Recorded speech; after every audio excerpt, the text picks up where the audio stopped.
Побратими, сідайте. Прошу.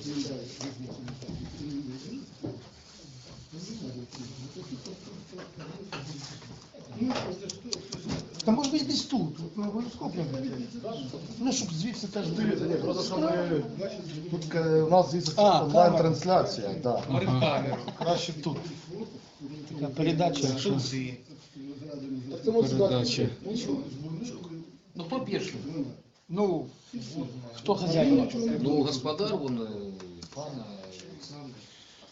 Олександр, визначай формат, регламент, так би мовити, і Дивіться, сценарій. Добрий день, шановні брати, побратими, посестри, сябри. Сьогодні у нас день цікавий, у нас сьогодні день прикордонника, також день книгорозповсюджувача. І сьогодні візит агрошляхти до Чернігова.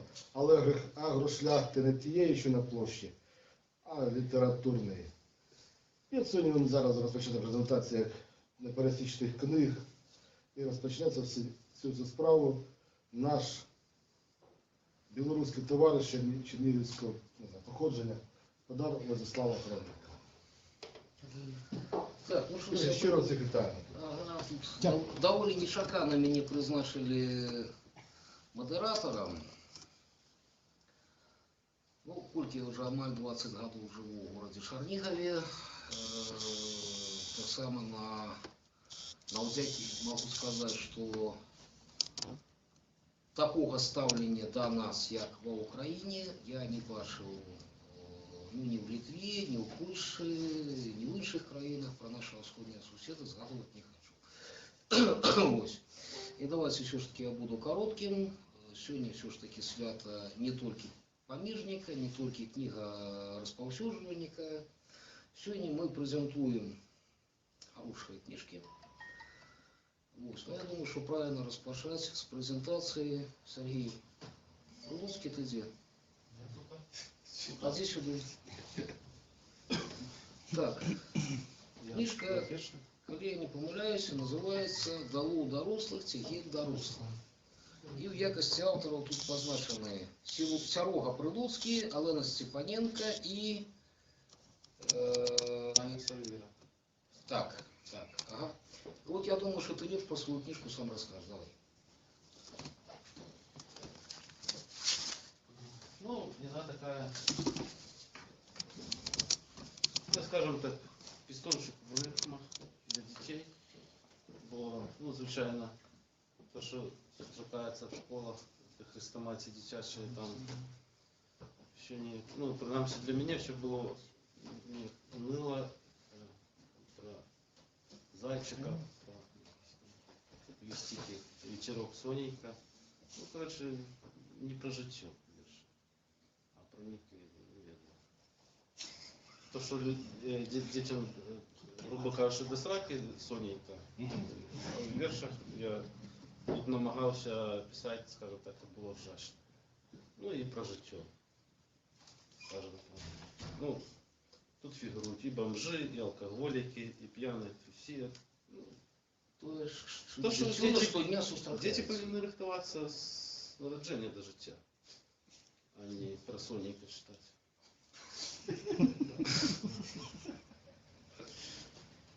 Зачитай. Так, да, я несколько штук читану. Перший Тюль читай. и, может, там пару штук, то, что в книжку не вышло. Ну, горшок. У меня сегодня шок. Поломался мой горшок. Отлетела ручка, клятая смердючка. Іншого горшка нема. Як же ж мне робить АА? У кадушку з пальмой буде ідеально. Не глядите, тата, мама, об этом это жах и драма. Не гад я, не мерзотник, великий виноходник. Я ж наклав не на канапу, не на кресло, не в шляпу, не в штаны, не в боты. Чистая работа. Что молчите? Я, напевно, розумнейший за Эйнштейна. Напишуть потім книжку про эту кілдишку.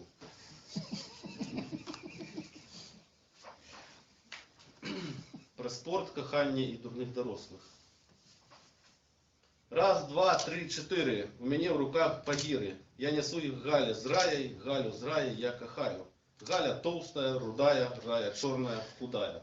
А 10-й, что неделю мы гартуем наши телы. Плед поклавши на подлогу, подкачали руки, ноги, отпочили, поляжали, знову гиры потягали, подушками побилися, ледь не посварилися.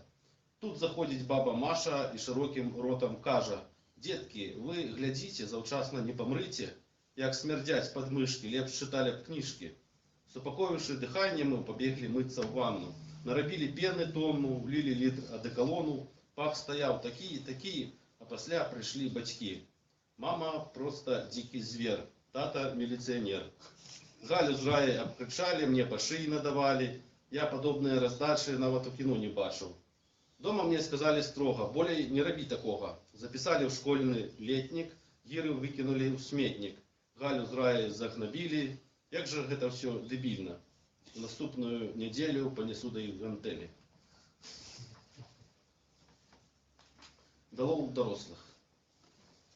Андрейка, Виталя, Зиночка, Ира, скажите честно, скажите широ, навошта дорослые в гэтым свете? Без их яшчэ лепей будзе, поверьте.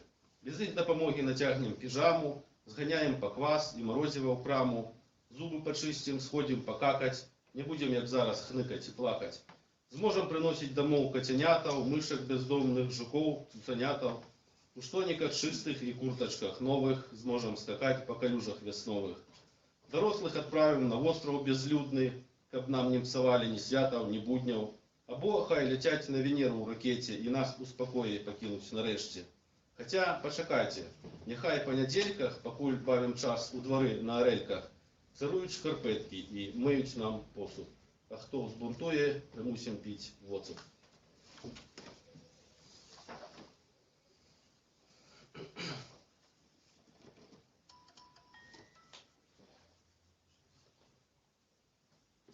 Ролики. Хочете верьте, хочете не, я такого ажно онемел. Мне подарили ролики мясцовые алкоголики. Кажуть, знайшли их на сметнице. И в это чомусь верится. Целые сотни гонял як вар'ят по нашем районе туды и назад.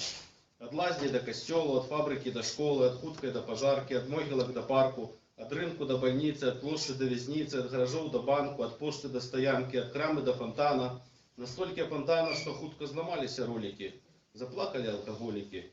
Когором гора залили, меня ситром напоили, в горле комяк проколтнули, слезинки с вошей взмахнули. Бывайте, ролики родные, теперь вы докладно негодные. Ну, тут еще такие есть политический верш. Цирк называется. Вчора мы с татом ходили на митинг и бачили много политиков сытых. Один як макака, другий бородатый, а третий с четвертым попросту вар'яти. Чистые клоуны, кривится тата. Гучно со сцены кричать депутаты, пенсионеры, письменники и іншие шизофреники. Я ж хожу с карамелькой за щочкою, усміхаюсь, липаю вочками. Шум и виск от навокал такие, быццам тут зоопарк отчинили. Вось бабулечка в стані агрессии потребует подвысить ее пенсию. Тетка с синим фингалом и шаликом раздает кольоровые шарики. С транспарантами и стягами маршируют солдаты ногами.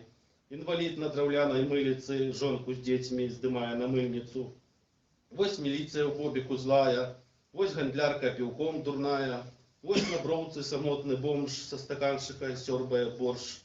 Побач дядьки с ручищами брудными и студенты с прыщами простудными травят байки и анекдотики, отправляющие в рот бутербродики. Три дядули на лавце поснули, их внуки жуют козюли, Веробейки дзяўбуш батон, тузик сикая на газон. Тут усё як у цирку тата. Газировка, цукровая вата. Не хапае хіба што жонглёраў, акрабатаў і каскадёраў.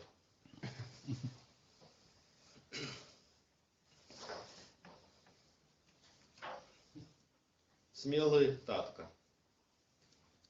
Мы гуляли сёння ў садзе і сустрэлі дрэнных дзядзяў. Кароткія прычоскі, у роце папіроскі.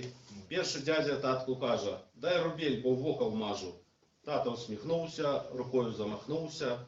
Раз, і дзядзя ўпаў на траўку. Два, другі запоўз пад лаўку.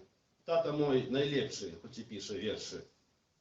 Далей бачым два бомжаткі грэюць пад кустамі пяткі. Сінія наколкі і брудныя саколкі. Сыплюць густа матюкамі і махаюць пісюнамі. Я і крычыць ім тата: «Харай псаваць нам свята».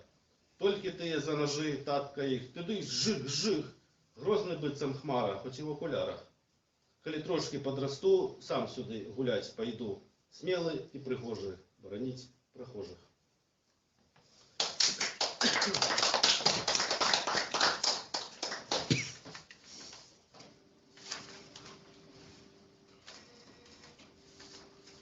Тяжко жить на белом свете. Ну, это так само из тяжких, але я сподіваюся, що з наступної книжки. Тяжко жить на белом свете. У слона нелегкий лёс, має вельми довгий нос. Я так само нещасливий, нос мой синій бицем сліва, бо його крутив мой тата, ніби гэта вентилятор. А яшчэ я маю вухи, правда, імі нельга нюхать. Тата їх крутив мне двойчы, ледь не выскочили в очі. Я тады кричав, як бык, бо до болю не привык. Так, характер мой не гладкий, суп не ем, хожу без шапки. Не люблю займаться спортом и шнурки завязывать ботом. И не треба строить кпины, я такие тут не одиный. Тяжко жить на белом свете шмат кому, иде, поверьте. И оленям, и китам, и тюленям, и глистам, молчанам и языкатым, вострозубым и щербатым, у пустелях маракам, на рыбалце червякам, фантазерам и дебилам, хулиганам и зубрилам, на полицах розных крам, шоколадкам и тортам. Як говорить тетка Валя, треба випити барбовалу. Як говорить дед Адам, треба випити 200 грам.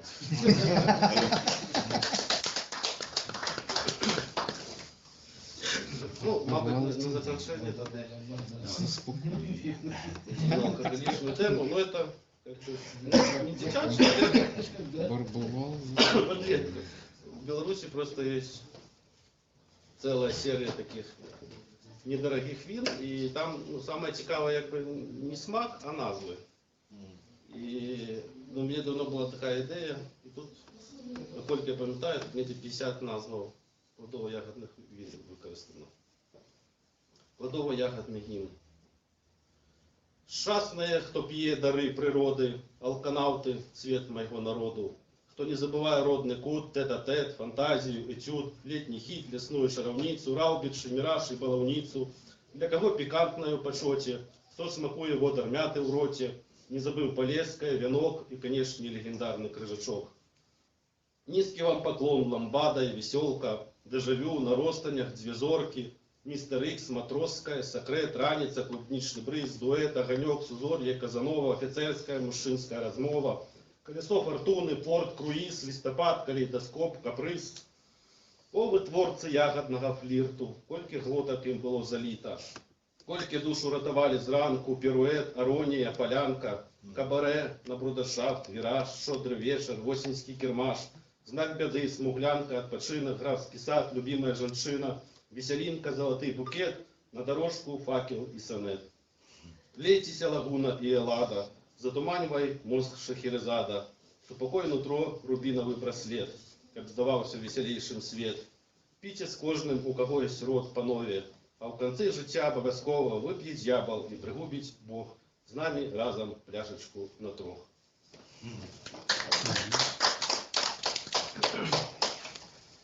Так, ну вот на фонд другой книжки я в некоторой такой неполності, в некотором замішанстві, тому що вірші, які Сергій... Запитання є. Ага, будь ласка. Я перепрошую. Ви вже пробували на дітях натуралізм, сприйняття дітей? Дітьми. Ну, перед дітьми ще не читав, тому що книжка вийшла фактично на цьому тижні. Ну, я читав свої. Я можу сказати, сказати на це питання, мою досці цепер 15, коли їй було 13, я її ці вірші читав, я спиталася, а ці є ще? А переклад дружини? Так, ну, Олена перекладала, а Мар'яна Тіновська там давала поради. А можна в перекладі хоча б один твір? А там всі перекладені. Там есть, это ж Белинова, там просто слева оригинал, а справа по-украински. Ви ж українською володієте, так? Ну, я могу посформовать, что-нибудь прочитать. Может, акценты какие-то. Ви давно в Україні? С 2008. Читаю добре, а то заберу з паспорта України. дауншифтинг. Я не люблю шампунь і мило, і зуби чистити не люблю. А кашу, у якій вся сила, собачці в миску щедро лью. Не хочу я вдягати ретузи, медпункт, аналізи нести. І щоб росли під носом вуса не хочу, як тут не крути. Я проти просинатись рано і о 9 спать лягать, слухняним бути і старанним, і вірші зі стільця читать. Я не люблю нових сандалів і не змиваю унітаз. Щоб не ламати мізки й далі через оцю дурню щораз піду в ліси збирать кульбабки, топтать поганки і траву. До білочки залізу в хатку, щасливо з нею заживу.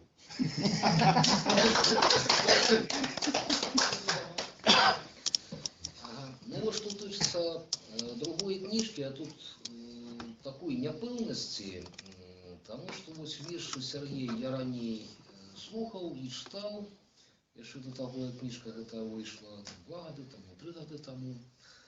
Вось. А наконт кніжкі «Прыгоды павіяна Томаса» я дазнаўся, што яна існуе толькі 2 тыдні таму.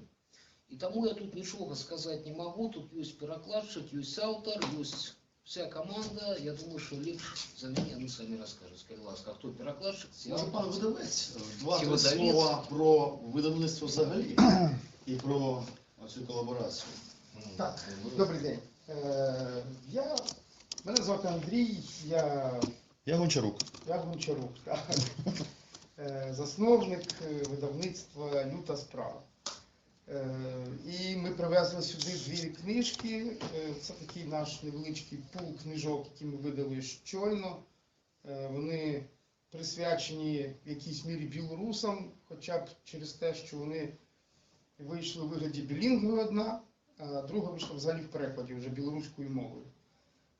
Це, так би мовити, наша шана нашим північним сусідам, тому що ми вважаємо, що треба робити якісь, вкласти вже якісь цеглини в підмурок наших стосунків вже на нових рівнях. Тому що те, що у нас зараз існує, це просто звичайні стосунки, знаєте, людей, які поряд живуть, але все-таки залишки радянщини. Ясно, що ми вже йдемо іншим шляхом, і вони теж підуть, і нам треба вже мати для цього гарну сув'язь, правильно? Ось, тому ми робимо переклади, але ми робимо переклад тільки своїх книжок, які ми раніше видавали. Тобто у нас ця книжка «Пригоди павіяна Томаса» була написана Іваном Семисюком 15-го року, тоді ж і видана от в такому вигляді. Ці всі малюнки, ясно, автора Івана Семисюка як художника, крім того, що він пише, він ще й малює. Ну, це для мене, як для видавця, бо насправді його більше знають як художника, а він ще й пише. От. І тому хочу сказати, що ми потрошку починаємо їздити. От сьогодні ми приїхали з Гомеля, ми показали ці книжки на Київському арсеналі трошки. У нас ще буде дуже багато всяких проєктів, наприклад, з нами Аліс Плотка. Ми працюємо над тим, щоб, можливо, все ж таки у нас був результат згодом. І ми будемо співпрацювати з білорусами, як українськими, так і білорусами білоруськими. Ну, власне, я думаю, що нас спокійно впустили без проблем.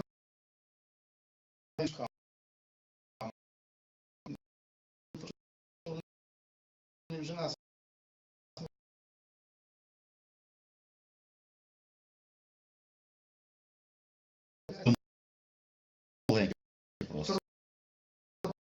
маленькі, сказали, що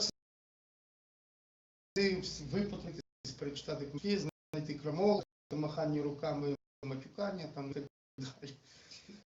Якби справді вони дістали цю книжечку, вони б побачили, хоч перекладені, але такі. Чому матюки, я думаю, про це автор в попередньому слові сам скаже. Заради того, що це, коли вже просто звикли до цього, да? Але люди по-іншому, по-різному сприймають, і веселяться, і їм це все дуже подобається. Чесно кажучи, ми точно будемо. Це у нас така поєм, ми сюди беремо озброєні нормально, інших книжок. Вже 2 книжки там висить у вас, бачите. Так, ну тут була остання презентація. 2 його книги, і одна з них називається його Була Уляненка «Яйця динозавра». Ми зібрали всю малу прозу, там повністю зібрано всі оповідання і так далі. Вона отримала книжку. Нас пацанів тільки що з автобусу. Вітають люди, яких ми книгу видання в Україні. І, ну, тобто, може, і вони і покладають на нас якісь надії. Я думаю, багато що зробимо для цього. Оскільки завдання у нас одне. Зокрема, літературу в усіх смислах цього слова. Ну, по певній необхідні. Думаю, що ми все правильно. Добре. Потім ми починаються, коли ти випив крепко. У мене було так само, абсолютно був пан Іван на прізвище Бойко, ми з ним напились страшно у мене на дачі. І зранку ми зустрічали сонце, дивилися на озеро і почали молоти ахінею, таку страшну. Значить, вигадали цю мавку, потім вигадали це ідіотське ім'я Томас Якович Сирота, а потім, значить, ми її українізували, вигадали сюжет, як вона тікає з цирку в Київ, щоб встроїтися на роботу, як це часто з нами буває. От. І врешті-решт, я це все, слава Богу, і в Україні, значить, записав. Так що це дуже важливо, матеріали такі бувають прикольні, пульсують. І побачив, що цього можна зробити таку кайфову, хуліганську і в той же час пригодницьку книжку. Річ тим, що ніша пригодницької літератури в Україні, вона з'являється зараз пригодницька література, однак певний дефіцит все одно її є. Тим більше, якщо ця література реально якби хуліганська, такого нонконформістського, контркультурного штибу, такого не так то й багато. Є там такі майстри, як там Лесь Подерев'янський, ну, очевидно. Однак він такий, ну, сонцесяйний, що після нього складно братися за такі речі, як життя, реальне життя простої людини в такому іроністично-гумористичному ключі. Після геніїв складно працювати з таким матеріалом. Однак я вирішив спробувати, діло пішло, тому що коли я побачив, що люди ржуть і ухахатуються з цих текстів, я зрозумів, що треба працювати. Значить, пригоди Павіана Томаса – це фактично такий філософська, ну скажімо так, конвульсія пригодницько-філософська, в котрій, значить, мавпа, котра навчилася говорити по-українськи в цирку, тому що вона читала газети, в час, значить, цей Упорятинський вісник, слухала радіо Наруга, це таке вигадане радіо національне. От, власне, і вона навчилася говорити, навчилася читати, і вона відчула, що треба тікати з цирку. І по радіо вона часто чула слово Київ і вирішила втікти в Київ. І вона тікає. І всі її пригоди, всі книжці в тому полягають, що вона їде на Київ, але не може ніяк доїхати. От, така от трагедія невеличка. І крім того, тут є ще такий, якби, підсюжетна лінія, що за великим рахунком ця мавпа, вона, ну, не тільки не мавпа, і не тільки не українець, а це взагалі-то прихована, якби, реінкарнація буддійського японського вчителя Банкей Ютаку. Дійсно, був такий історичний вчитель. Сюжетна лінія така, що нещасний японський духовний вчитель 17 століття випадково, значить, реінкарнувався не в то тіло. Він хотів стати бодхісаттвою, вчителем людства, а випадково, значить, народився в тілі мавпи. І інші духовні вчителі рятували його з тіла українізованої мавпи породи павіан. Тобто тут така от хитра історія, однак коли ти цю книжку читаєш, то вона виглядає цільно досить. І перед тим, як пан Олесь розповість нам про свою працю, я просто прочитаю в анотації, власне, що це за книжка і в якому жанрі вона написана. Поїзд їде на Київ, а головний персонаж, люта мавпа з кульком, засинає в тамбурі плацкартного вагону. І цієї самої миті в тамбур влучає небесна блискавка. І персонаж прокидається посеред лісової галявини на планеті Бабуїн у системі Агроцентавра. Там після співбесіди його луплять по голові старовинним фоліантом в шкіряній палітурці, він вирубається і оплигає в нетрях цієї книжки, з якої має вибратися. Книжка насичена ідіотськими історіями про дегенератів, селюків, духовних вчителів, а персонаж, щоб вирватися на волю, має взяти участь у кожній з цих історій. Історії подані у вигляді лекцій, написаних в жанрі аграрно-містичного реалізму. Єдине, що хочу додати, там ще є дуже важливі персонажі московицького походження, він постійно комунікує, значить, з цими людьми. І таким чином в ній якби є рефлексія на тему «русський чоловік». Теж доволі актуальна штука, мавпа намагається якби працювати з цим, значить, антропологічним матеріалом доволі кумедно часто. Так що, пан Олесь, прошу розказати про, можливо, складнощі, а можливо навпаки, якусь неймовірну легкість, значить, перекладу білоруської мови. Привітання всім. Мене звуть Олесь Плотка, білоруський поет, тепер я ще і перекладчик. Моя говенда буде більш метафізичного такого характеру, тут уже всі так добре репрезентувалися. Я розкажу криху перед історією стосунків своїх України з Іваном. Ми з Іваном знайомі вельми давно, я всім це розказую. Коли він ще не було навіть жлобарту, я просто малював котиків. А я там з чуваками на Майдані збирав гроші в шапку, ми потрапили до його студії, і тоді я подумав, господи, дорослий мужик, як можна намагати стільки котів? Там все було в котах. Я на них на квартиру заробив. Да. Потім ми довго ніяк не комунікували тільки в простори віртуальні, був жлобард, потім він став ще й письменником. І у мене був такий період в житті, коли я після видання своєї книги віршів, я так само є, може бути, конечно, прочитаю. І після хвороби туберкульозом, була така пауза, мене погнали з праці, але було криху грошей, треба було нечто зробити, некий курс реабілітації, такий творчий.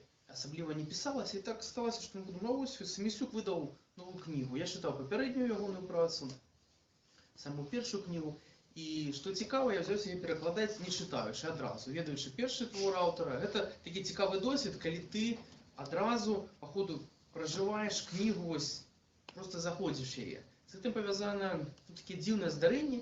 Я прочитаю один кавалок, мой любимый, я вот расскажу перед историей. Коли виходила моя власна книжка, то на ній намальований герб погоня, але там не мужчина скаже, а женщина. Це називається вершниця. Нібито верш, а там скаже вершник в оригіналі. Такий був феміністичний символ. І коли вона вийшла, там через некий час, узник мастак, немолодий, сказав, що він власний автор, і він подасть на мене у суд.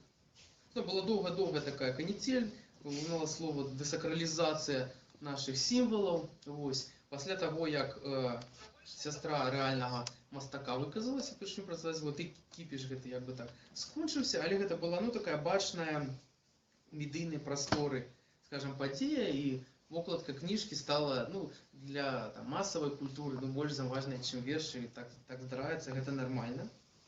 Лепше, ніж не зосталося нічого. І є кавалок, до якого я дійшов перекладати, проживаючи ось цю історію. Я вам його, власне, Я тут зачитаю. хотів би зауважити, що я член Національної спілки художників України, мене поки не вигнали, я там якось припинив такі внески. Не хочеться щось. Однак я просто знаю зсередини, як влаштовані подібні творчі спілки, власне, цей шматочок, він, мабуть, і про це буде. Так. Тому я пройшов курс реабілітації, мені було смішно. Я такий доволі занудний. Як поет, ребята веселі, я учуся пошутю гумора. Томас Якович перегорнув сторонку і взявся за розділ «Таленти твої, родная земля моя». У ім редакція розмістила артикул «Молодое мастацтво», підписаний заслуженим діячем мастацтва В.В. Кажаном. Що таке молодий мастак? У яким зрості молодий мастак робиться звичайним мастаком? Маємо кілька варіантів адказу на це питання.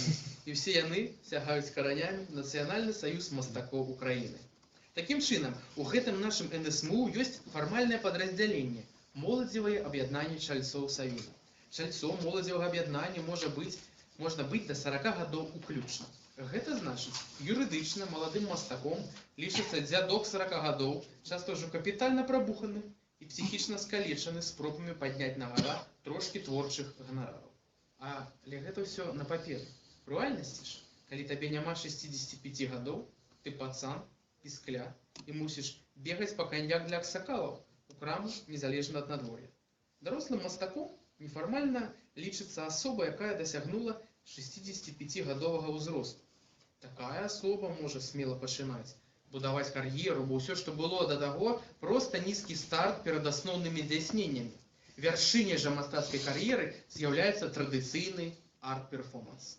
Калі вам стукае 80 з хуем, і ў майстэрню Саюза вы ходзіце толькі, каб паліваць гіганцкі фікус, тады вы абавязаныя перастаць аплачваць рахункі за камунальныя паслугі і не рабіць гэтага год, а яшчэ лепш 5-7. Сярод саюзаўскіх 50-гадовых падлеткаў пачынаецца абурэнне. У актыўных творчых людзей майстэрняў няма, а гэты стары грыб там засеў і не таго. Да вас накіроўваюць дэлегацыю з найбольш бяздушных і зухаватых чальцоў Саюза і афіцыйна прапануюць вызваліць памяшканне, бо чарга 37 чалавек на квадратны метр, а вы тут луской усё засыпалі і вапшэ, гадоў 20 ніхуя вартага ўжо не робіце. Ці не час, шаноўны, падабраць сабе добры калумбарый? А вы ім на гэта павінны адказаць: шчанюкі, вы хочаце маёй смерці? Цяпер у мяне мала зубоў і грошай, але калісьці даўно іх у мяне было дахуя, не тое, што ў вас. Калі Саюз настойвае на маім пераездзе з майстэрні на цвінтар, то я выкінуся з акна, а перад тым накатаю заяву, што ў маёй смерці вінаватыя вы, гандоны. Тут вам трэба гучна бразнуць дзвярыма перад іхнімі насамі з сатанінскім ругатам. Ха-ха-ха-ха! Выгнаць прэч яны вас не змогуць, бо вы важная пажылая асоба і вапшэ, гэта не па-чалавечы. Але між сабой страшэнна перасруцца на глебе вызначэння, што ёсць гуманным, а што не. І будзе этычны канфлікт, і будуць сваркі і звадкі, і будуць боль і горыч, але сутнасць не ў тым. Калі ўсе гэтыя падлеткі перамруць ад старасці і вытворчых траўмаў, вы ўсё яшчэ будзеце паліваць фікус у майстэрні. Гэта называецца аграрны акцыянізм.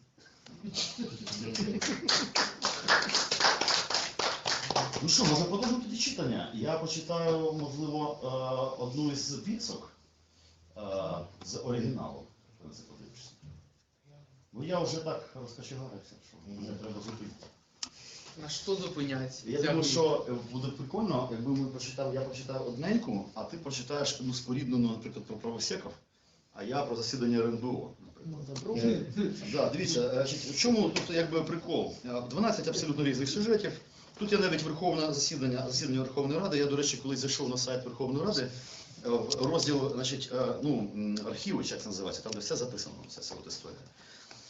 Я вам скажу, що це просто кладязь драматургії. Там можна такі біблійні діалоги звідти знімати, що там тільки просто міняєш трошечки якісь імена і так далі, там, огонь. Я, власне, тут написав засідання Верховної Ради, де потім, значить, ці шляхетні пани, значить, перебилися між собою на дворучних мечах і бумерангах. Там, ну, коротше, така була доволі кривава історія. В кожному оповіданні хтось помирає.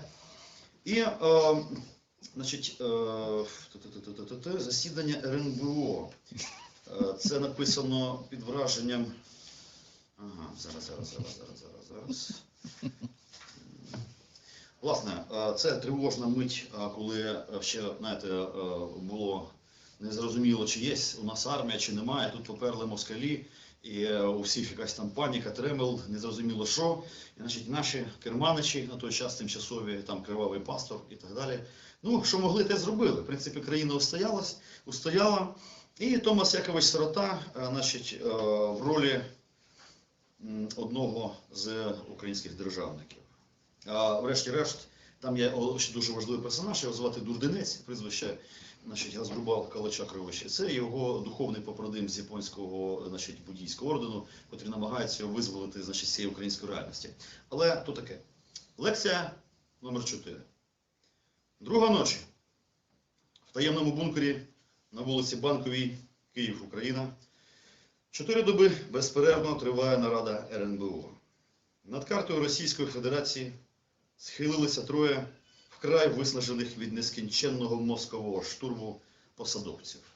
Секретар РНБО Олександр Валентинович Турчинов, голова парламентського комітету з питань остаточного винищення московитів Томас Якович Сирота і держсекретар Сполучених Штатів Америки Газдрубал Калача Кривощ Дурдинець. Вони мовчки напружено роздивлялися карту Російської Федерації, час від часу клацали очима і хрумтіли своїми рептилоїдними хвостами. Турчинов відпив холодного чаю з міністерського гранчака і звернувся до присутніх. Отже, шановні, пропоную наступний узгоджений усіма сторонами план дій. От згадайте, пам'ятаєте, Януковичу ж було куди тікати. Він це і зробив. Путіну теж доведеться тікати. І він втече в ЛНР. Янукович слідом за ним втече в ДНР. Тоді Путін втече в ПНР. А вся ЛНР втече в ДНР. І слідом ПНР втече все ДЛНР і утвориться ПЛДМНР. Ми маємо перевірену інформацію від нашої агентури, що в темній кімнаті посеред цього огидного антидержавного утворення планується конспірологічна зустріч двох фігурантів нашої національної помсти. ВФ Януковича у махровому банному халаті і ВВ Путіна у роздертому на спині модельному піджаку. Янукович пригостить Путіна стаканчиком квасу, вони сядуть на крокодилову валізу і мовчки затужать. А потім обичний жлоб з охоронної агенції Хаза енд Шухер застрелить обидвох з краденого на складах МВС Макарова. Ціна питання, панове, на цю мить складатиме суму 10 тисяч доларів, не більше. Той жлоб на ці гроші купить собі пожиттєву путівку по шевченківських місцях. І поїде на вихідні в Канів, де й отравиться насмерть пельменями в кафетерії Добра Путь. І таким чином ми приховаємо свої злочинні наміри від прогресивного людства. І кухар кафетерію Петя, родом з Холодного Яру, на отриманий гонорар купить в сім'ю комп'ютер. І вперше в житті лайкне пост Тетяни Монтян про її баністичній ОСББ. І в цю мить світовий Фейсбук, за нашими розрахунками, має схлопнутися і перетворитися на склянку яготинського кефіру високої жирності. І приблизно в той самий час людство отримає перший в історії цивілізації підтверджений сигнал з космосу. Це буде бандероль, що впаде з неба посеред Байконура. І вчені знайдуть в ній фотографію Леоніда Даниловича Кучми, дбайливо загорнутий в мамин рушник слоїк з зажиневим повидлом, і монгольський паспорт на ім'я Вітрянки Наталії Михайловни. Сторінку з пропискою буде видерто чиїмось іклами, в обкладинці сховано 4 юані на перше время. Ну ось такий приблизно план дій, шановні. Звичайно, можуть бути якісь обставини непередбачувані, але для оперативного реагування нами створено відповідну силову структуру. Вона складається з ветеранів гусицьких війн і канадійських кінних силовиків в костюмах обичної людини. Ну що скажете, шановні, може маєте якісь технічні зауваження або концептуальні пропозиції? Як гадаєте, Томасе Яковичу, вам слово. І ось Томас Якович підвівся з тяжкого державницького крісла, дістав з пожмаканої пачки чергову сигарету, запалив її від власного погляду, глибоко затягнувся і продовжив обговорення.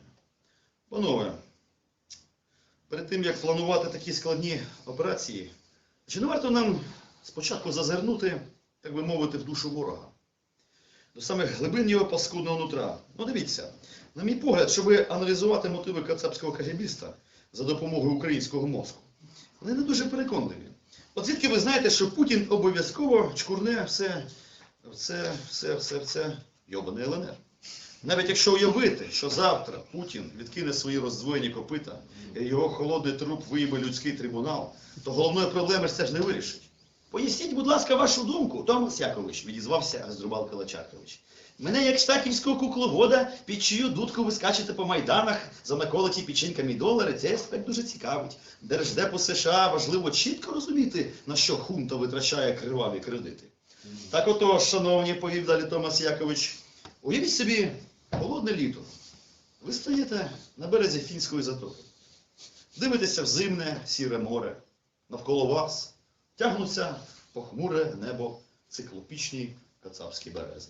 Такі, як колони на Вашингтонському Капітолії.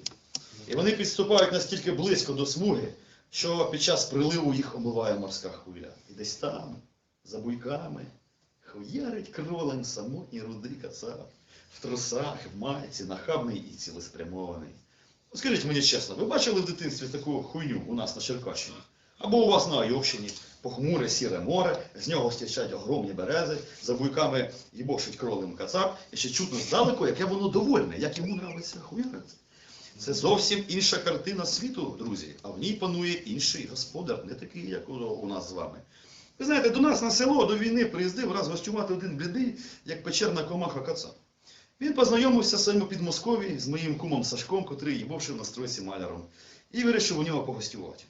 То коли вони на підпитку цибали бомбочкою з греблі, прогрітий сонцем український ставок, я побачив, яке воно інородне в цьому середовищі загорілих і крепкосжаких українських биків. У нього навіть плавки були якісь пиздуваті, з дельфінчиком, а наші всі в широченних парашутах, засмаглі, круглоголові, кожен пахне часником і оранкою. А кацап, наче таежний мухомор, прозорий, по краях обгорілий і червонястий. Ще й пахло від нього не врожаєм. А чутки він шутів, які то інакші, не з нашого асоціативного ряду. Теж, кстати, колгоспні, але непонятні. А это посажу-ка на горох в штанах тепло, взуті палмою псука твою мать. І регоче Гедота. А наші бики на нього мошки дивляться, луп-луп очима. Наче ж понятно, про що шутка, але суті її так просто не вхопити. Ну, то таке, ліричний відступ. Так ось до чого я Люкшину. В їхньому московицькому уявленні про світ головує бліда людина з голодранським гумором і облізлою на сонці спиною в імунодефіцитних плямах. Ця людина, як і наша, теж плекає свій ідеал – мати в кишені корочку співробітника силових органів. Але тут є суттєва різниця. Наш бик мріє стати бусом. Тобто городовим реєстровим-козаком, по суті. А їхній мріє стати кагібістом, то й опричником, чоловіком з відкритим лицом і дуже внимательним взглядом. Це і є козяча кацапська пика, котра уважно дивиться на вас і думає: ти диви, який цікавий дисидентик, а до ГУЛАГу досі чомусь не записався. Тоді як у нашого мусора погляд мутний, як самогон, і дивиться він на вас інакше, тупо, мимо і абсолютно безідейно. Але ж вся колізія полягає в тому, що мусора завжди подолають кагібістів, бо мусор, хоч він і говно, але ніколи не втрачає зв'язку з власним народом, бо наш народ і сам по собі примусорьовний. А той кагібіст від власного кацапського народу відірваний далі нема куди, бо ніякого народу у них не існує, а є тільки адміністрація і корисні копалини. То що ж ви пропонуєте, Томас Якович, який план дій, поцікавився держсекретар Сполучених Штатів Америки? Та який план дій, сказав павіан і крепко затягнувся сигаретою. Та здати всіх кацапів дніпропетровським мусорам і почекати до ранку. А залишки завести на добриво Міністерство сільського господарства. Що з ними цацькаться? Що скажете, Газдрубал Калача Кривич, глянути театр чи такий варіант? Що ж відповів той? У всьому світі від Аїв до Білих хуйов приїздять. Місцеві усі справи вам і вирішувати. Мусорам так сказав один відомий філософ. Вітер очолити неможливо. О, ваша правда, Газдрубал Калача Кривич. Яке мудре зауваження. А що це за філософ такий? Ніколи не чув цього виразу. Поцікавив. Так. Точно не пам'ятаю. Знайомий. Замислився Томас. Ім'я вже чув. Десь чули? Крісло Турчинов. Що значить десь чули? Так ви ж є банки Йотако. Чи ви вже забули? Що?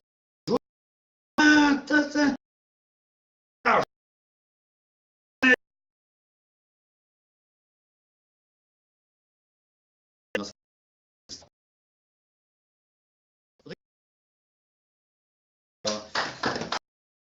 Дякую. Я, мабуть, ще одненький лупану. По-перше, черга, а по-друге, нам треба ще треба... А, ні. Ну, я розумію. Окей. Я можу не читати. Не читати. Хорошо. Значить, тоді є сенс прочитати одну, щоб було зрозуміло весь цей час. Може, про правосіки вчитаєш? Зараз.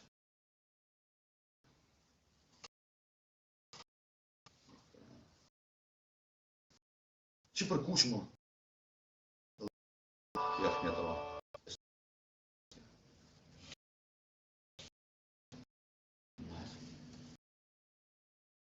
І вам може бути ось зрозуміло.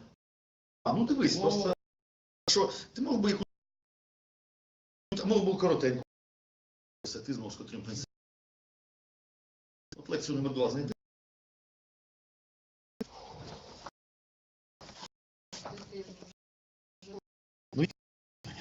Щодня.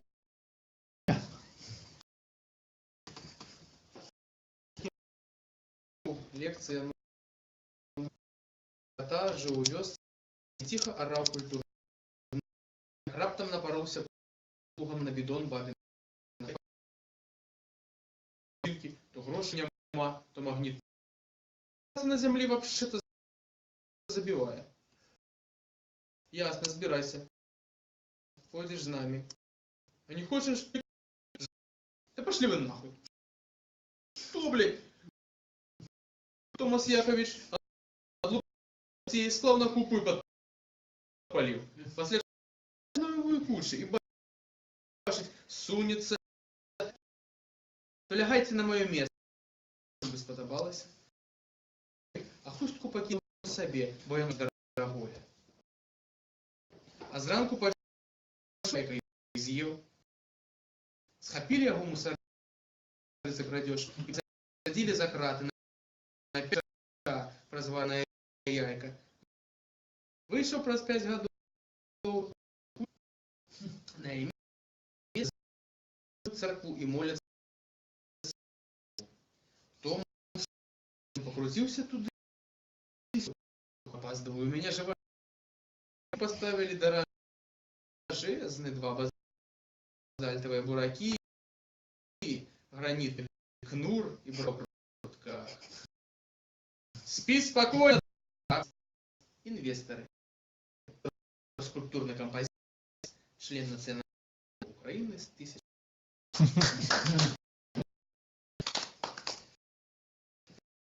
Подобается, пошло, что они били нас, смеялись,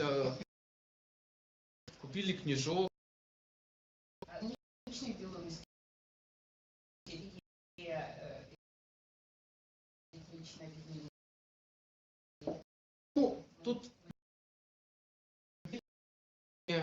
до перекладу ведаете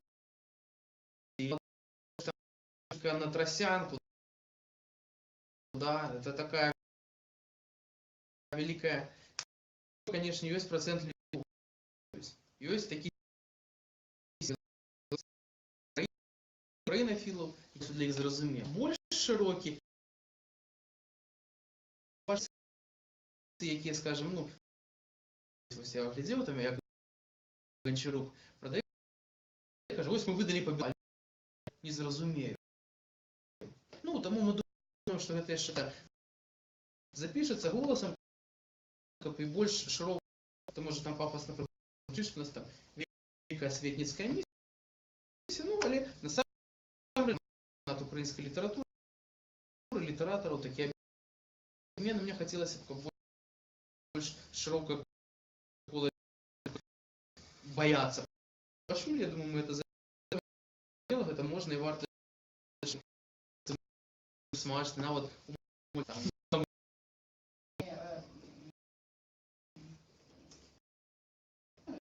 Тут кафедрон пояснювали, мабуть, посилання. не пояснивали. Ну, тут скажу вам. Там не понятно. Но самое было за то, как транслировать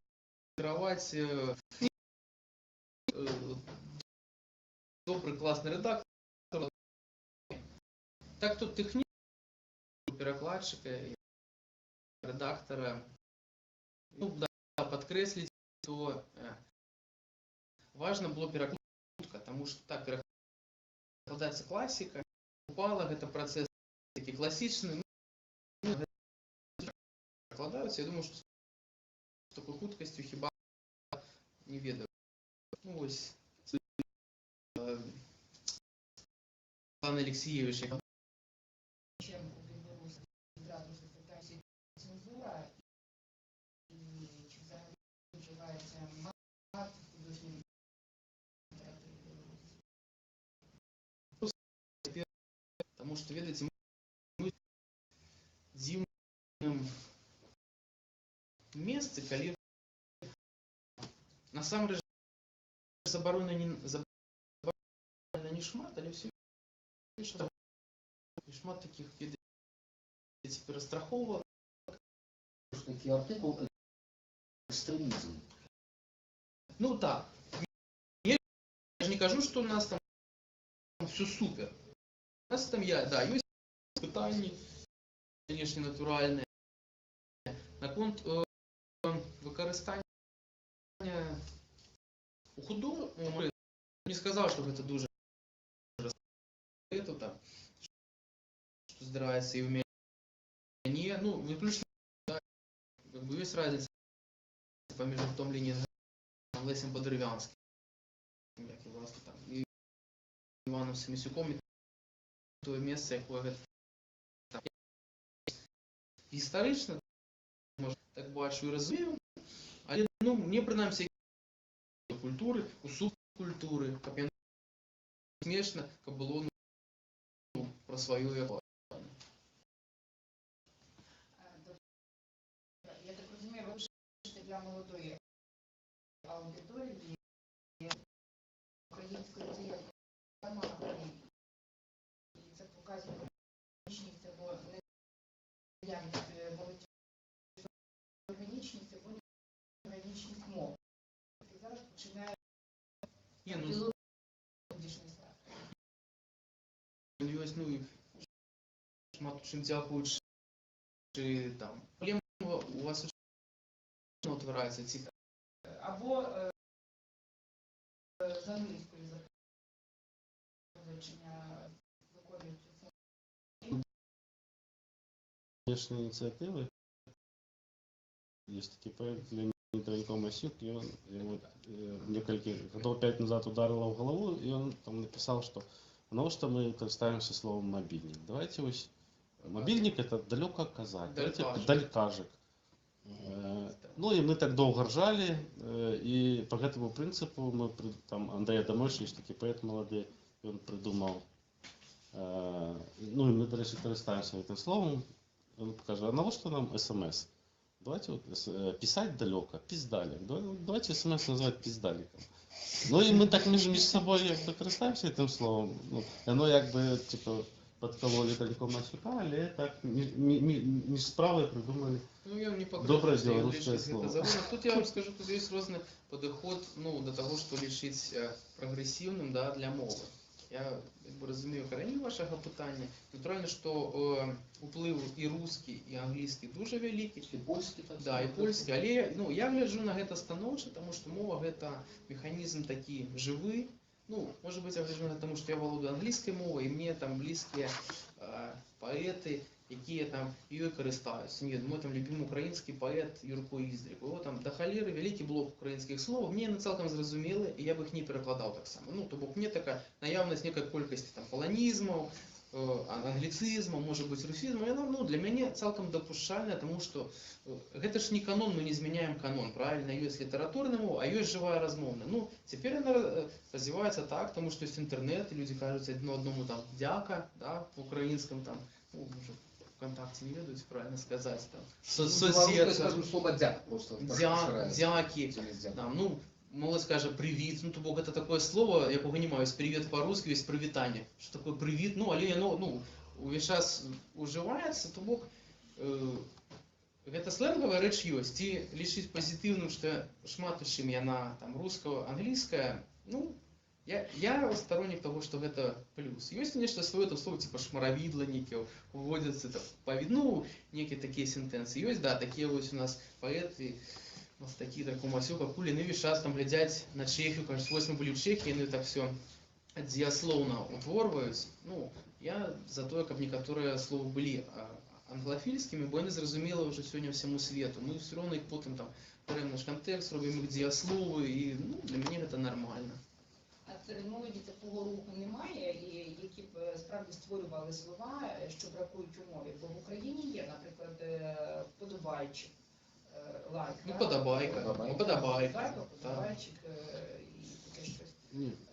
білоруській мові існує, в білоруському суспільстві така тенденція? Ну, як організована суполка, ну, я боюся помилитися, але мені подається ні. Але ось, ну, подобайчик, у нас кажуть, ну, подобайка. Батька тисне подобайку, є такий мем.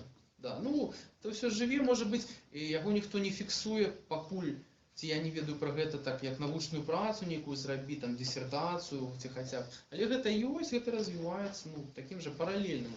У нас просто трошки інший контекст, і у нас якби серед молоді більш рух, ну, така є мова на нова, молодь займається тим, що вчить білоруській мові людей.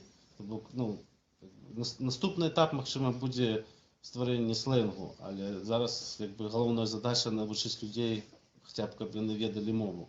Це тільки в Гомелі? Ні, ну, да, тут же, в принципі, да, треба... Це як наші безкоштовні курси української Ну, мови, вони нечто розповсюджуються подобне. в Україні. Тут треба, Інший да, формат. зважити на те, що все-таки інша мовна ситуація. Білоруська мова в значно горшому стані, для кого стоїть питання, в принципі, як вона була, і там стоять більш такі мети, ну, що, скажімо так, к нам приху, може бути, не до постмодерну, бо там стоїть питання принципу. Ну, хоч він мені цікавий, я гэтым живу, але я розумію людей, у нас на такой, на стадії, ведаєте, такой думки правіцы, да, що у нас є творчий процес, він якби не завершений, тим ліку мовний, ну, це правда так, тому ми тут криху розних... Мовний процес в Гоголі ніколи не завершений. Да, ну, але у тим речі, як він відбувся в країнах там, Центральної Європи, в Чехії, ну, я думаю, сказати, і Україна, то Білорусь на інших стадіях. Да, стоїть питання, як люди збиралися на мовні курси, просто вчились розмовляти, в принципі, хоча б там правильно, що є і великой проблемой и молодых письменников, потому что нам бракує часто практики,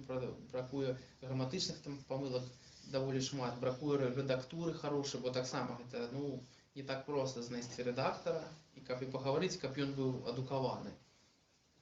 Ваша білоруська – це органічна, природня мова, чи все-таки це данина вашого університету?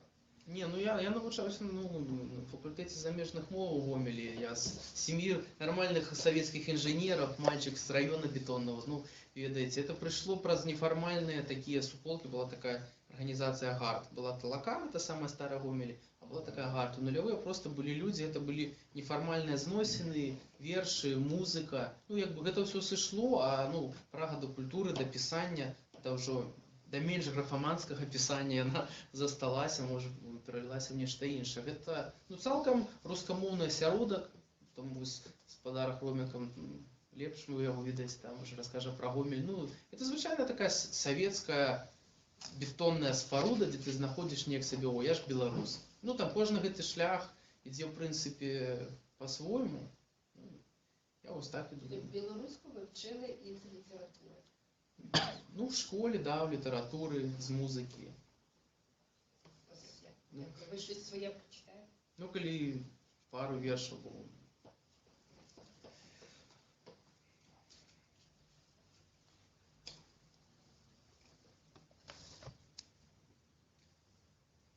Мені завжди тяжко читати серйозні вірші після наших веселих посиделок. Я тоді прочитаю більш такі актуальные. Да. 10 правил хипстера. Есть такие вещи. Первое правило хипстера. Скажи им, что ведал министра. И, как ни одна пьянка в Польше, спис был бы чернейшим и большим. Правило 2 по-простовску. Не быто в клубе бойцовским. Что хипстерам есть, не мусишь казать ты. Хай нават подвесять за яйца. Коли ж ты апошних не маешь, чего ж феминистка чакаешь? Давай, мочи, третье правило. Расскажи им всю правду про Валиум. Додай just a bit of suicidal tendencies, але малюнок причепи з котиком. І смайлик додай, збій агресію. 4, 5, 6, просто хіт, кава, Starbucks, ретвіт. Сука, я сказав, Starbucks і ретвіт. Нема ретвіту, ти дегенерат і рахіт. Нема ретвіту, нема респекту. Ні в Макдаку, ні на проспекті, нема ретвіту. Бери запалки, вось каністра, нема ретвіту. Пофігу на міністра, чуєш, нема ретвіту, нема ніяких правил. Нема ретвіту, можеш хавать Валіум. Нема ретвіту, іди убейся. Ёсць ретвіт, тады проста песня. Пасля всего гэтага пажадана вясёлая, звані сябрам на FM, гэта правіла 7 прасі песню вы джамын, все круто, потым сябру, гаспадару клубу, скажы, што ўжо едзеш, хай выставляе, Божа, так гараць трубы, тырчыш яму бабак, тады не так груба, тады пажартуй пра люсы з нябёсамі, и скажи, что едешь и везешь. И нечто про машину с колесами. Ну, ты разумеешь, такое правило 8. Стомился от пойла и, сук, релаксни, заебаш, лук. І ось за 2 пункти до фінішу бах ти над пісуаром сусвет нову винайшов, але ти поспів озирнуться, блішать кайданки, подполковник Конфуций вылез в окно, нормуль. Вось правило номер 0. Пиши, а пасля редагуй. Калі трэба бегчик обжить, дык не тупи, бяжи.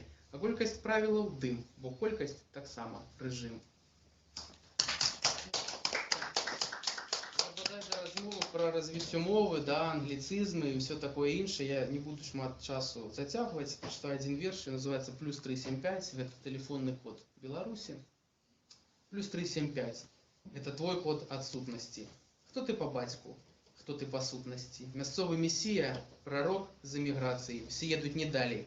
Апошнія станции. +375. Это твой код ненависти. Цішэй, не шумі. Тут генсеки и травести, детки Европы, филёзофы рынку, зламаныя лёсы, бэушныя сімкі. +375, ее набрать на хвилину, сгорают мосты и пух тополиный, пароль сдаю от Пандорыной скрыни, одну голову не дрымне, богиня. +375, это код нашей зайздрасти, записывай хутко, покуль я при памяти звони либералам и консерваторам, ладные лопасти одного вентилятора. +375, это код Zero Tolerance, тому натискай и тикай. Розная творчасць, я перадам слово Спадору Хроміка, я бачу, што ён уже давно дазрэў, каб прачытаць, калі ёсць жаданне потым пагаварыць. Вельмі розныя вершы, мы кожны раз так укладаем іх у розныя кантэксты чытання. Дзякуй. Так, ну вот я думал, что я еще не буду говорить, что я буду рассказывать, и треба было, каб яно было и белорусской мовой, и белорусский контекст, и украинский, и пожадано про Шарнигова. Но я уже сам кольки амаль 20 годов тут живу, не амаль 20, уже 20. Ось, и году, здається, 4-5 тому уже, не памятаю, вышла у меня такая книжка, называлась «Муза и свиньи». Это 27 новелок, таких довольно коротких, які, ну вот, про мастацкае жыццё Беларусі. 7 музаў, кожная муза, як бы рассказывая 3 розныя гісторыі, там гісторыі былі абсалютна рэальныя. Цяпер я прачытаю ці гісторыі па матывах, ці вось такія гарадскія апокрыфы. Ну, ось гісторыя, якую я прочитаю, называется она... Ага, вот такая книжка. Як один подбитый украинский парубок до смерти наполохал 3 президентов.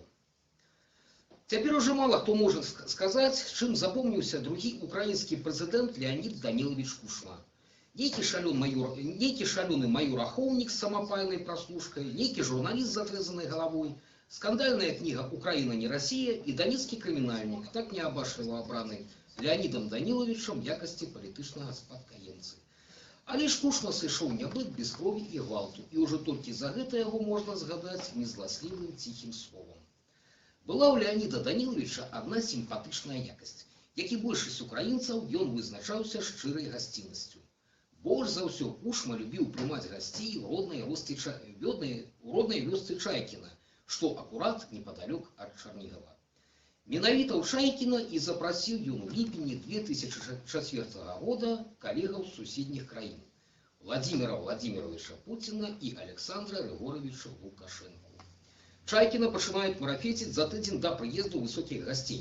З райцэнтру прыганяюць азанізатарскую машыну, тэрмінова адпампаваць лайну з прыбіральняў, каб прэзідэнцкія насы не пачулі вясковага смроду. Падпраўляюцца хаты, фарбуецца трава, кладзецца асфальт, канфіскуюцца самагонныя апараты. Сіласная вежа званіцы царквы і буслінныя гнёзда бяруцца пад асаблівы кантроль на прадмет варожых снайпераў. На ліхтарах усталёўваюцца прыхаваныя відэакамеры.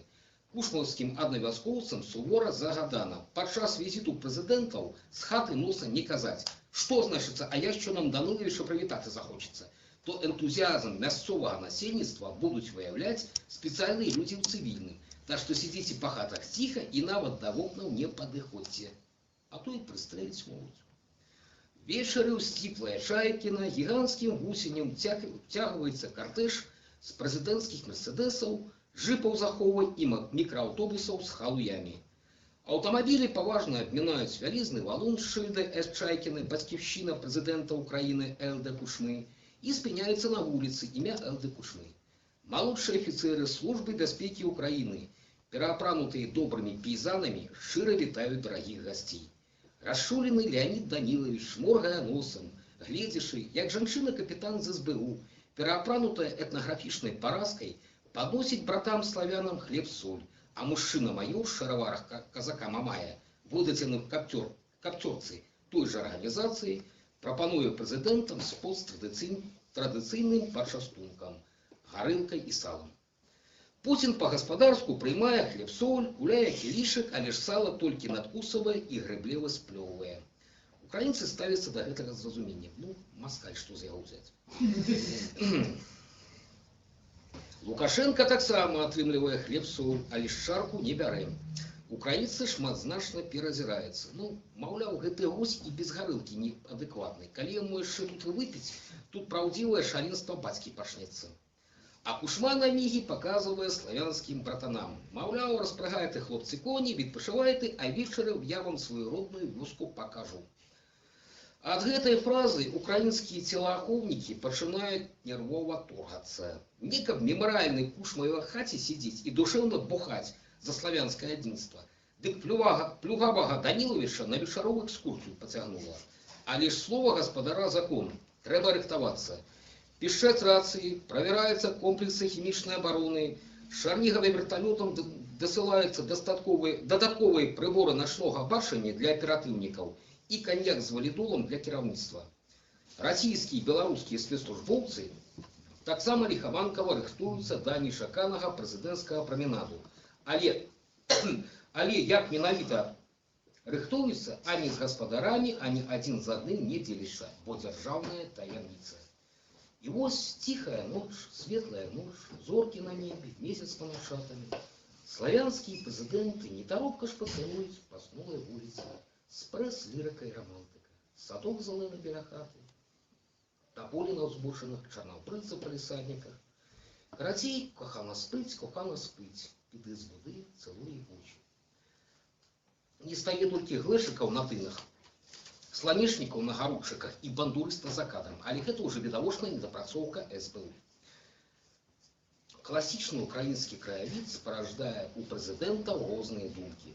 Пуцін цікавіцца, маўляў, а колькі ваша вёска Леонід Данілович за газ плаціць? Лукашенко раіць, маўляў, трэба ў вашым Чайкіне аграгарадоў зарганізаваць і абавязкова з лядовым палацам. Але ж Кучма толькі змахвае самотную мужчынскую слязу, паволі святлее вачыма, і па вачах гэтых відно, што Данілович вось-вось танютка зацягне, ніж яка месячна зоряна ясная, відно, хоць голкі збірае. І тут все гэтыя Тараса Шаўчэнкаўскія прыгажосці нечакана працінае стошаны шурпаты бас. Ёб вашу мать! Кучма хаўкае, нібыта кольнуў памылкі, грашак гарэлкі і памылкова гарэлка вже запіў. Дзіка азіраецца. Прышышае пальцам вуха, азіраецца, нервова прыглажвае далоні лысіну, шморгае носам, зноў азіраецца, нарэшце ўтарпліваецца шалёным позіркам Пуціна. А у расійскага прэзідэнта выгляд такі, нібыта гімнастка Аліна Кабаева запрапанавала яму павесіцца на ўласных стрынгах. І толькі Лукашенко надзіва спакойны. Ну, у гэтага інтэлігента нервовая сістэма, трэніраваная на свінафермах, мехстанцыях і ў райкамах партыі. А там і не такія словы на сваю адресу даводзілася чуць. Пауза, аднак, доўжыцца недоўга. Незалежна адзін ад аднаго прэзідэнты прыходзяць да высновы, што гэта, напэўна, нейкая галюцынацыя. Са славянскімі лідарамі такое распор здараецца, асабліва ўвечары, пасля удалага сумеснага саміту. А тое, што галюцынацыя менавіта калектыўная, за лішні раз падкрэслівае іх сацыяльную еднасць. Гаспадар і госці робяць выгляд, нібыта нічога не пачулі, і паволі шпацыруюць далей. Праз якую хвіліну зноў голаснае пажаданне полавай блізасці для прэзідэнцкіх маці, толькі цяпер на гэтае пажаданне накладаецца куды больш брутальнейшыя пагрозы, а яшчэ рытмічныя гукі ўдараў. І пагока гэтых відавочна, што недзе зусім побач хтосьці кагосьці шалёна лупцуе. І тут Кучма, Пуцін і Лукашенко нарэшце разумеюць, што падобныя галюцынацыі двойчы паўтарацца не могуць нават з імі. Відавочна, што мацякі з пагрозамі прэлюдыя да тэракту. Чеченскія баевікі і беларускія нацыяналісты Украіны бескушны натамцы, піндосы, еўрапейцы. Ад гэтых адмарозкаў усяго можна ажадаць. І добра яшчэ, калі банальнага гранатаметнага стрэлу. Прэзідэнты синхронна разварушваюцца на 180 градусаў і пад мацюглівы акампанемент рушаць назад, паволі паскараючы крокі. Па хуткім часе дымаш ператвараецца ў ганебныя ўцёкі, а асветленыя вуліцы ўжо імчыць броняваны мікрааўтобус з таняванымі вокнамі, каб як наймага хутчэй эвакуяваць всю троіцу з небяспечнага месца. Падчас сустрэчы трох прэзідэнтаў малады трактарыст Мікола нудзіўся ў сваёй хаце ці не 4 гадзіны. За гэты час ён прыгаварыў з бацькам колькі пляшак самагонкі, які абачліва прыхаваў ад маці, а таксама ад ментоў, СБУшнікаў і службы аховы прэзідэнта Украіны. Самагонкі аказалася замала, калі зрэшты зашмат бывае. Вось Мікола вырашыў зганяць да суседкі і пазычыць. Бацька, вядома ж, паспрабаваў яго адгаварыць, маўляў, з гэтымі чарцямі лысымі, што на сваіх мерседесах прыязджалі, абавязкова ў якую халыпу патрапіш. Горш за фашыстаў, нават тыя пад акупацыяй не забаранялі з уласнай хаты выходзіць. Ага, напалохаеш такого маладзёна нейкімі фашыстамі, а ўжо лысымі гарантамі і пагатоў. Ён здаровы гарны парубак, не сапсаваны тэлевізійным галамурам і сталічнай разбэстай, выгадаваны на экалагічным чыстым перваку і сале. Ён жа кроў з малаком, толькі-толькі з войска прыйшоў, яшчэ нават сваю моц на дзівак не растраціў. І дагнацца вельмі хочацца. Не ссы, бацько, супаковує Микола, я швидко. Якщо ці підори до світанку гуляти будуть, нам тут тверезими сидіти. Микола, мажний парубок, надзьмутий самогонними парами, подимається понад столом тяжким дирижаблем і упевнений пливе праз сенцы на ганок. Спиняється і бачить абсолютно жахливую картину. Просто по градах, пригинаючися до тилу, крадеться некий дивный урод. Яйкоподобный шалом, бронекамизелька, рация. И весь от головы до ног обешаны фантастичного выгляду зброї. Ці-то іншопланетник, ці-то международный террорист. Молодён імгненно згадывая, что у войску офицер-выхователь вышел боронить рідну неньку Украину от размаитых прихаднев. А гэты ці-то марсианин, ці-то натовец, ці-то якийсь москаль на все 100% ворог. А то на что он грады топше, на яких родная матка от рана до рана рашки стоит. Микола недобра мрушыцца, і тут ягоны позірк фіксуе доўгая жалезяка, вельмі прыдатная для абароны ріднай нэнькі. Жалезяка гэтая называецца рэсора ад трактара «Беларус». Першы удар бязлітасна збівае прыхадня з ног. Другі ўшчэнт разбівае яму шалом, але ж урод нейкі цуд падымаецца і, губляючы падчас уцёкаў рацыю, пісталеты, аўтаматы і іншы тэрарыстычны рыштунак, хаваецца ў ташчантай прыбіральні шпакоўні і панічна зачыняецца з сярэдзіны. А звярэлы маладзён з сяем моцы лупцуе уласную прыбіральню важкай рэсорай, і ягоныя ебукі мацярам сім гэтым акупантаў гушаць брутальна, як бураковы самагон, і няўмольна, гетманскі прысуд. Праз хвіліну на Миколовым падворку ўжо былі аўтаматчыкі, гранатамётчыкі, дактары, сапёры, чорт д'явол і імгненна працверазілыя кіраўнікі СБУ. Што, тэрарыста злавілі? Дзе? У сарціры зачыніўся? Выходзь, рот, зараз Пуціну пакажу.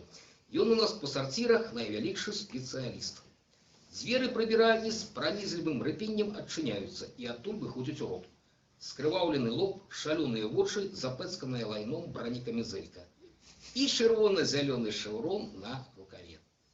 Гэта беларускія спецслужбоўцы, літаральна за хвіліну да прэзідэнцкага праменаду вырашылі падстрахавацца і запусціць здоўж маршрута збройнага кантралёра. Але ж чамусь так яго і не папярэдзілі, што бывае ва Ўкраіне за непавагу да чужога майна, чым і спрычыніліся да псіхічнай траўмы адразу трох прэзідэнтаў.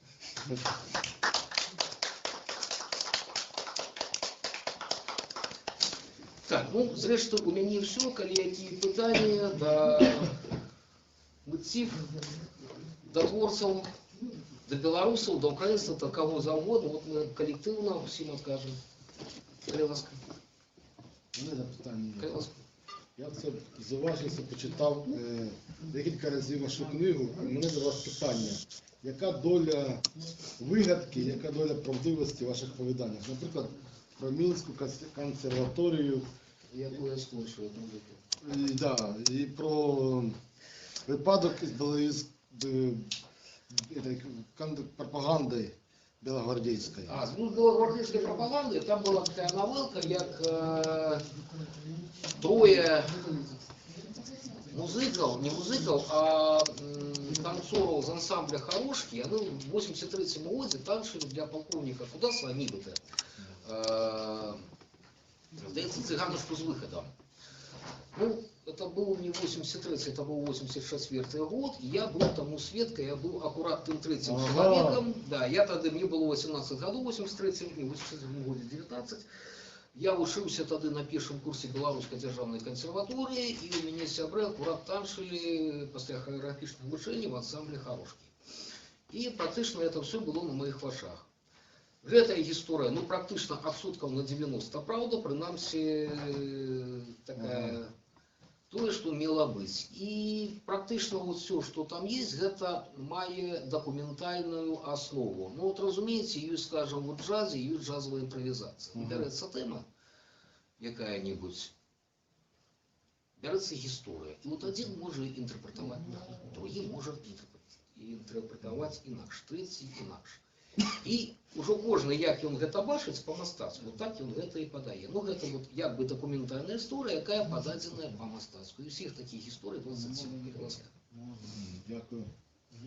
Ви живете в чужому мовному оточенні. А є що ж?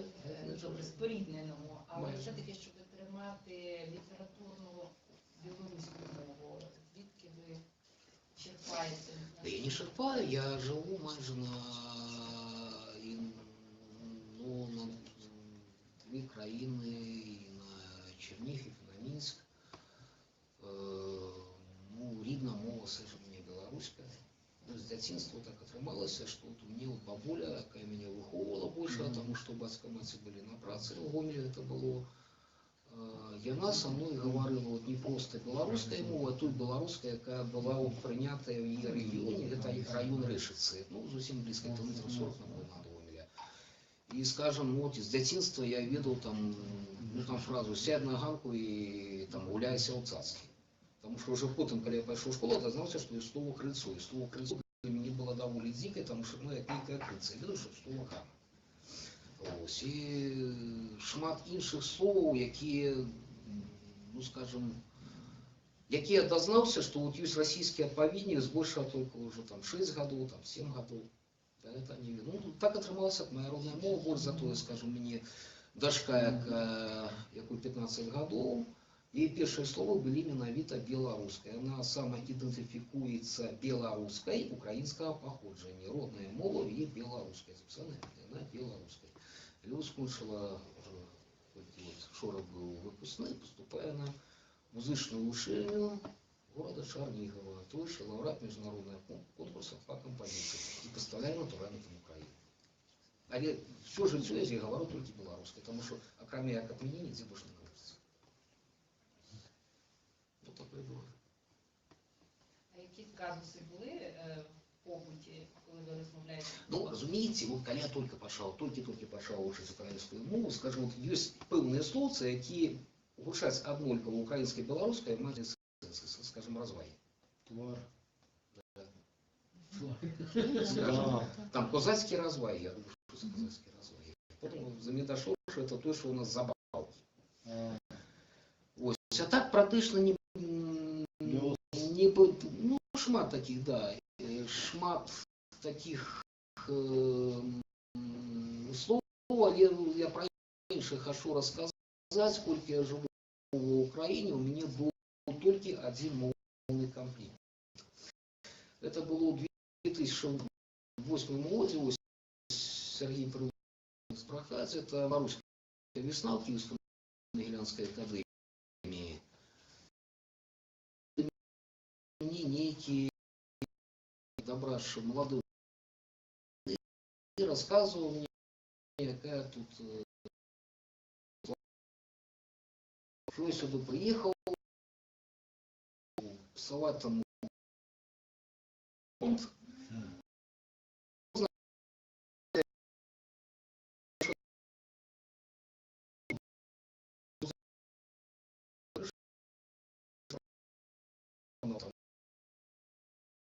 ну, вызнал, что моя рацию. А так больше никаких у меня за 20 годов мовный конфликт.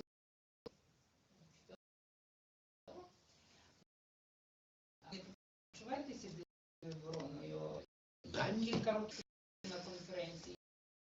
Я чула лише Так, а скажем, откуда там мову не чую.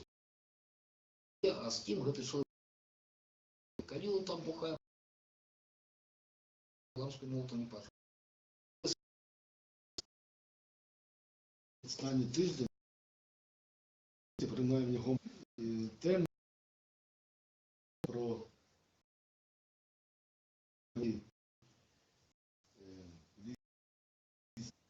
поети, письменники, громадські діячі, Стрижак, а ще є там вийшов конфлікт, закинув патріотом. Як до цього мовою вона шириться і йде в маси. Ну, есть такая толковый интерес, да. Это тое, что становится модным.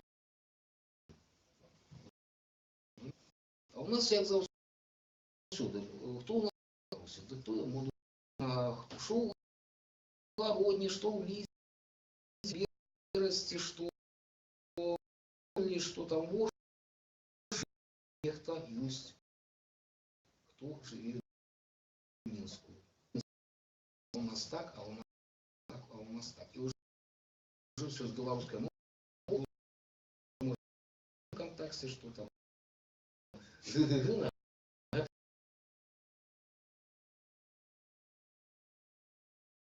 авторитет сучасної белорусской влады уже упал не до дна, я бы сказал так.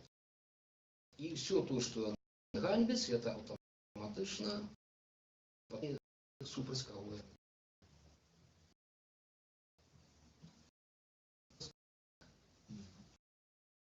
Але тобто, почекайте, тобто, щоб звичайний середньостатистичний громадянин, хай навіть буде гопник, він громадянину абсолютно країну, де він живе, і на волі в Україні гопників. дуже багато.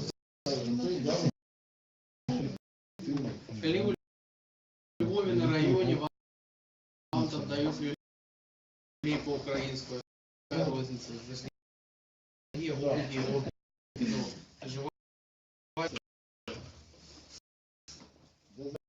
чимало українців, які дозволяють прекрасно, але вони приносять, тут їх чимало. Тобто мова це взагалі явище. І у тих гопниць. І так, краєм вуха почув, що людина його зараховував до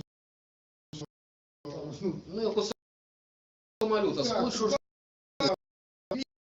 ясно, що це протягом життя ти стикаєшся з добрими, гарними. В Чернігові за українську мову можна було лілети. Потім після еволюції Ющенка українські зараз на цей момент мова у нас народ вже різно розмовляє. Та є. Підтримка нашої влади це одне, коли зараз іде не Ну, зараз